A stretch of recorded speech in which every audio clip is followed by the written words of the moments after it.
So our number one thing, how do you build a great list? First, your student must know themselves, and they must know deeper than just, I'm a good student. And family priorities must be clear. I cannot tell you the number of times students approach the college process like it is a chore, or they're doing it to keep up with their friends, or it's just what I think I should do. So, this is my mantra without a deeper purpose. The goal of going to college just feels like a chore. There's no inspired approach to it from the student.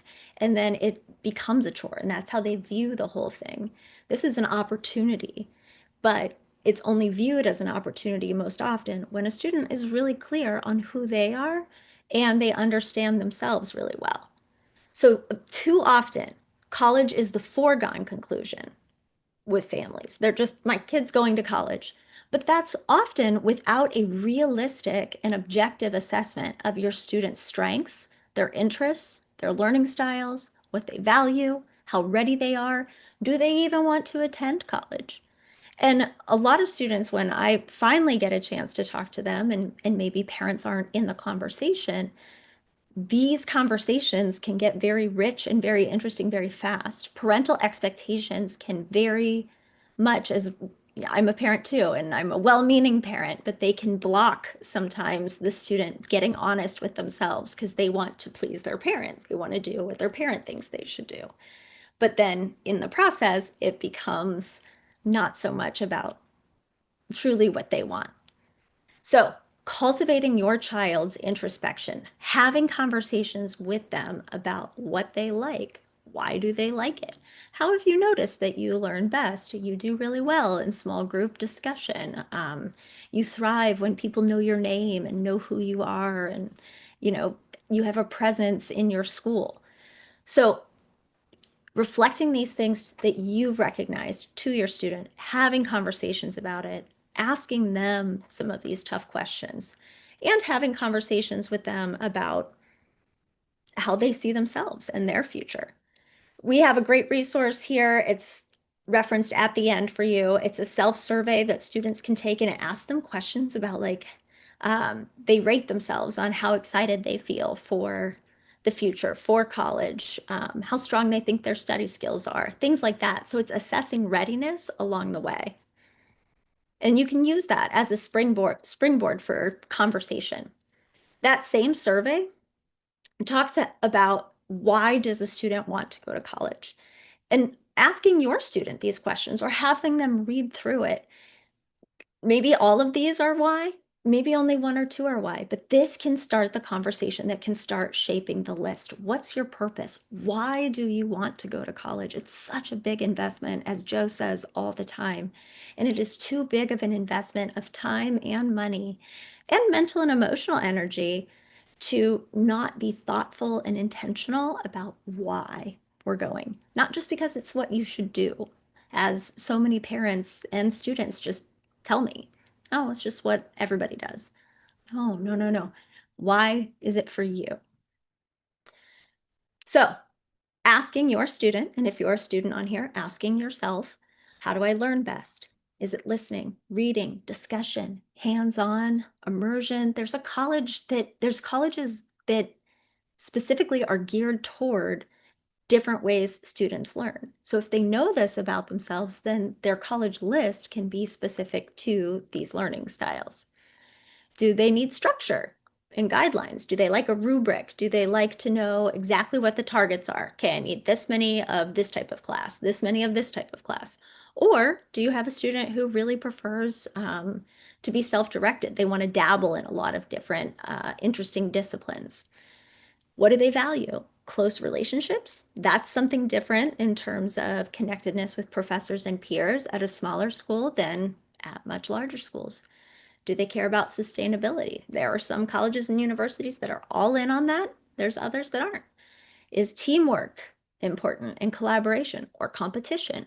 There's a lot of cutthroat, highly academic institutions where that stress level, competition, and um, level of yeah, academic, scholarly competitiveness just continues and it accelerates after high school. Do you have a student that needs support? Do they know that? Do they understand what kind of supports they need? We must be sure that the schools they are putting on their list offer these supports. Are they a student that really loves that like super scholarly extra enrichment? Then maybe honors is for them. And most importantly, how does your student handle stress? You might have an objective opinion on this. Does your student have an objective opinion? Do they understand that when they're stressed, maybe they're someone who shuts down, doesn't ask for help? Maybe they're really great at asking for help. So being able to recognize their own stressors, how they handle setbacks, and seeking out resources and people, that's also part of what types of schools should be on the list. I've had many, many excellent students who really struggle with stress. Well, a highly academic, competitive, intense environment is probably not the right fit. Even if they are a highly academic kid, it's not the right fit for them environmentally. Then we need to talk about family priorities. And I cannot tell you the number of times students have no clue what the family priorities are because the conversations haven't been had. So please be having these discussions. The biggest one is net cost.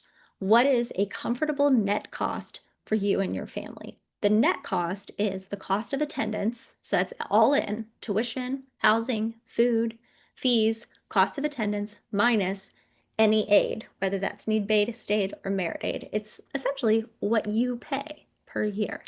So if you've ever gone to any of Joe's other webinars, he covers this in depth. So I'm going to touch on it as I just did.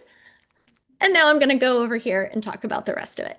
But net cost, knowing what that budget is, academics, how important are the opportunities that come with different academic structures at different universities, access to internships, co-ops, faculty mentorship. Do you have a kid who thrives when a teacher takes an interest in them?